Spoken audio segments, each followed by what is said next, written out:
It's a very interesting जो दिखा रहे हैं आप लोग जैसे बोल रहे हैं, तो मैं सोचूं कि स्ट्रगल है ना उस बंदे की भी, वो कोशिश कर रहा है, लेकिन और घर के, अब देखिए उसमें कितनी चीज़ें हैं, एक तो बीवी पसंद नहीं है, फिर घर के हालात, हर थोड़ी देर बाद अजरा भाभी जो हैं वो एक हंगामा, हम लोग तंग आ जाते हैं, हम कहते हैं फिर शुरू हो गई, तो आप जो लोग रह रहे होंगे उनका क्या हाल होता है।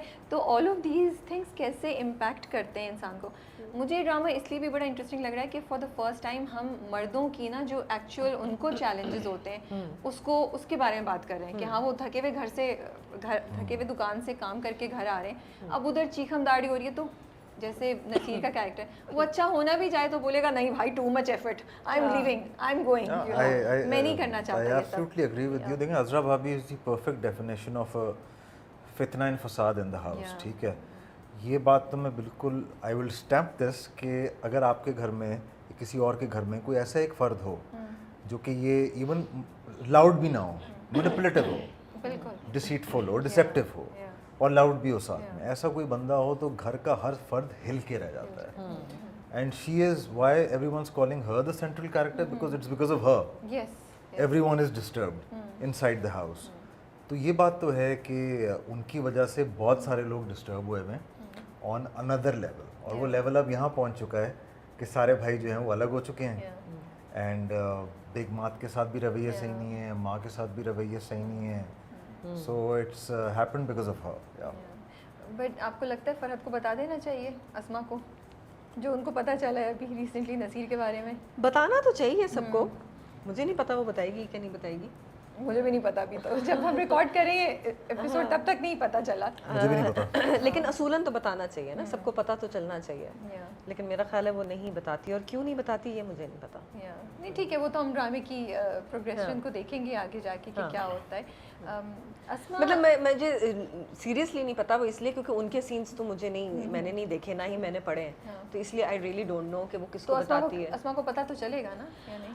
ऑफ कोर्स पता चलेगा, लेकिन कैसे पता चलेगा वो कुछ मुकाफाते अमल देखेंगे हम नसीर के लिए यहाँ पे या नहीं? Let's not go on to that, let's reveal. मुझे पता है कि तुम बोल देती हो, let's not go on to that, ठीक है, we have to save the sanctity of the drama as well. वैसे भी थोड़ी सी एपिसोड्स रह गई हैं, तो लोग एंजॉय आई करेंगे। थिंक 60-70% तो नहीं होगा नसीर का मुकाफाते अमल, it's not gonna be there. लेकिन नसीर के कैरेक्टर को अगर हम देखें तो जब हम ऑफ कैमरा भी बात कर रहे थे कि एक मर्द है जिसकी शादी कर दी है उसकी पसंद के बगैर, और हम एक्सपेक्ट कर रहे हैं कि भाई अब तुम खुश रहो, एक तो तुम्हारी मर्ज़ी हमने नहीं मानी लेकिन तुम इसके बावजूद तुम खुश रहो, तो are we justified in expecting this from him?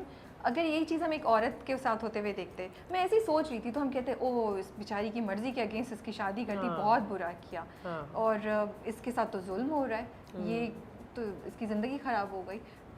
that does not justify Naseer's character, but अगर बिहेवियर, लेकिन अगर हम देखें तो ज़्यादती तो हुई शुरू में नसीर के साथ, आप क्या कहेंगे?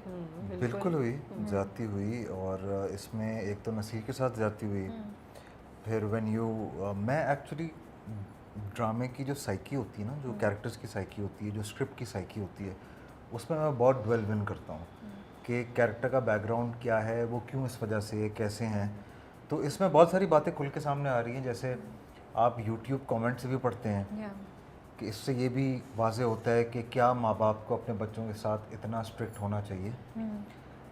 मैं इसलिए माँ बाप को ये कर रहा हूँ क्योंकि बच्चा तो बच्चा होता है, ठीक है, फिर बच्चा जो है वो बड़ा होता है, उसका बेटा होता है, फिर वो बड़ा होता है, उसका बेटा होता है। So the main responsibility lies on the parents, how they handle their kids, right?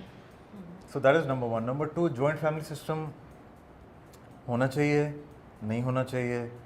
And number 3, joint family system इतना बड़ा होना चाहिए कि नहीं होना चाहिए। मतलब अगर 3 भाई और 3 बहुएं और, तो it is a huge joint family system, और मुझे लगता है सर्वाइवल जो है, और फिर आगे से उनके बच्चे। और बहुत सारे यूट्यूब कमेंट्स में मैंने ये सुना है कि इस्लाम तो डिस्करेज करता है।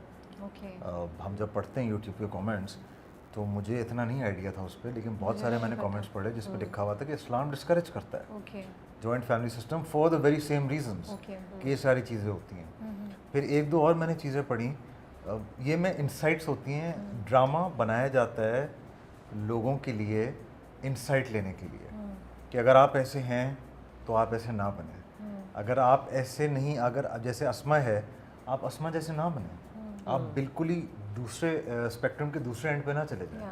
थोड़ा सा आपको अपने लिए सेल्फ एस्टीम, सेल्फ रिस्पेक्ट होनी चाहिए आपको अपनी।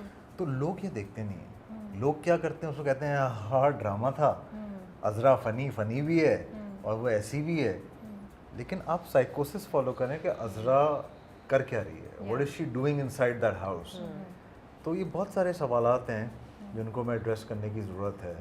स्पेसिफिकली द वन के जॉइंट फैमिली सिस्टम होना चाहिए या नहीं होना चाहिए। चलिए ये सवाल पे हम आते हैं टुवर्ड्स दी एंड, बट अभी जिस पॉइंट से हम निकल रहे थे वही नसीर का, डू यू गाइस थिंक कि मर्दों को हम अज्यूम करते हैं they have the freedom to make whatever choices they do, but actually is that true? क्या हमारी सोसाइटी में मर्द आसानी से अपनी मर्ज़ी की चॉइस कर सकता है जिसके लिए हम उसको कहते हैं कि उसके पास ये है फ़ायदा? कर भी सकता है और नहीं भी कर सकता। कुछ लोग जो करने वाले हैं वो कर लेते हैं, और कुछ जैसे नसीर के साथ हुआ कि उसकी मर्ज़ी से शादी नहीं होने दी तो नहीं हुई। लेकिन वही बात है कि फिर उसका रिएक्शन भी तो आ रहा है ना। तो बात यही है, from carrying on from what Sunita is saying, कि वही जो हम पहले भी बात कर रहे थे कि नसीर की अगर शादी हो जाती, वो सेकंड स्टेप है कि नसीर वो लक्ष्य जो है वो अच्छी है या नहीं है। We should take things step by step. आप नसीर की शादी कर देते, 6 महीने बाद 4 महीने बाद नसीर को रियलाइज़ होता कि यार ये अच्छी नहीं है, उसको छोड़ देता। हमारे मास्टर में भी ये होता है, you get married to a specific person, may be an abusive husband और may be a very clever और कनिंग वाइफ, ठीक है, and then people don't get long, you know, so there is an option of a divorce और a खुला, and they go through it, और आपकी हो जाती है, फिर आप रीमैरी कर जाते हैं। तो वो बिटरनेस का जो लेवल है वो शायद नसीर का इतना होता नहीं। लेकिन हमारी सोसाइटी में इट्स वेरी अनफॉर्चुनेट कि वो डिवोर्स और खुला का जो सीन है वो बड़ा लोग उसको टैबू समझते हैं कि ओहो बेचारी की डिवोर्स हो गई। आप उसको सेलिब्रेट भी तो कर सकते हैं कि भाई क्या पता वो एक बहुत ही टॉक्सिक एनवायरनमेंट में थी, वो उससे निकल गई, तो उसको तो फिर आपको कॉन्ग्रेचुलेट करना चाहिए ना। आप उसके ऊपर पिटी क्यों खा रहे हैं, क्या है बेचारी की डिवोर्स हो गई, अच्छा ही हुआ ना कि वो एक बुरे रिलेशनशिप से बाहर आ गई। तो ये थोड़ी सी हमारी सोसाइटी में एक इनबिल्ट चीज़ जो है ना वो हो गई है। Parents need to calm down, जो कंट्रोल है ना। अब जैसे मर्द पे आप कह रही थी ना कि मर्दों को फ्रीडम है कि नहीं है, the only thing which takes away that freedom is parental controls, right. So अगर पेरेंटल कंट्रोल्स वहाँ पे हैं और वो कह रहे हैं हमारी मर्ज़ी से करो, तो बच्चा बेटर हो जाएगा इवेंचुअली। अब वही बात आ जाती है कि नसीर करता, नसीर को खुद पता लगता, वो कहता नहीं भाई ये सही नहीं है। So you learn even in life, आपको कोई सिखा रहा होता है ना, शायद आप उस वक्त वो चीज़ नहीं सीख रहे होते। So even in my life, I talk about my experiences, तो as life has gone long, I have learned things my own way. I have come falling down on the ground floor from the top floor, then gotten back up, then I have taken the stairs and gone up. तो आप learn करते रहते हैं. So no one needs to control you. You keep learning, right? So I think parental जो controls हैं, that is the only thing which takes away a man's freedom.